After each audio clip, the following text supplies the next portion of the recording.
Kryeministri Edi Rama nuk shkoi këtë të njëjtën në parlament për t'ju përgjigjur thirrjes së deputetëve të mundësisë Agronsheh dhe Erald Kapri për interpelancë lidhur me portin e Durrësit. Megjithatë, ligjvënësi Kapri përballjen e pati me ministrin Enea Karakaçi. Ai paralajmëroi se projekti Korridorit të 8 rrezikon të dështojë për shkak të anullimit të tenderit për portin e Durrësit. Korridori 8 lidh Adriatikun me detin e Zi dhe vendos Shqipërinë një nga akset më të rëndësishme të tregtisë në Europë. Por ndërtimi i kësaj vepre rrezikohet për shkak të shkatrimit të portit të Durrësit.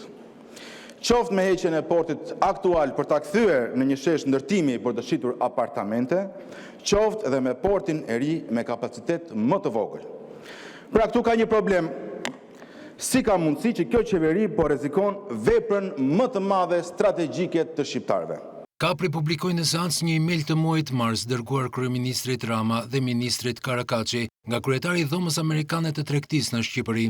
Po e citoj: "Portët ndërtohen një herë në shekull dhe gabimet strategjike të bëra në ndërtimin e tyre mund të ndikojnë fatin e një vendi në një shekull.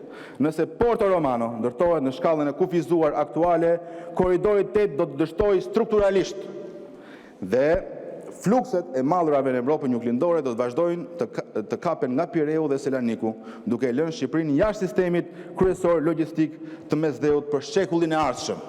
Vetë ministri i transporteve justifikoi faktin se nuk ka porte me funksione industriale në mes të qytetit.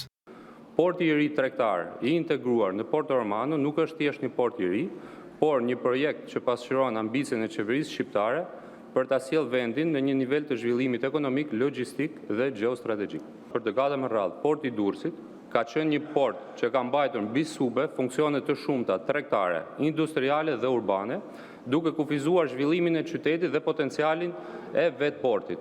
Në muajin mars të këtij viti, qeveria shqiptare njoftoi anullimin e tenderit për ndërtimin e portit të ri të Durrësit. Sipas qeverisë, kompania Autorhoq për shkak të rritjes së kostove të ndërtimit në kuadër të krizës globale.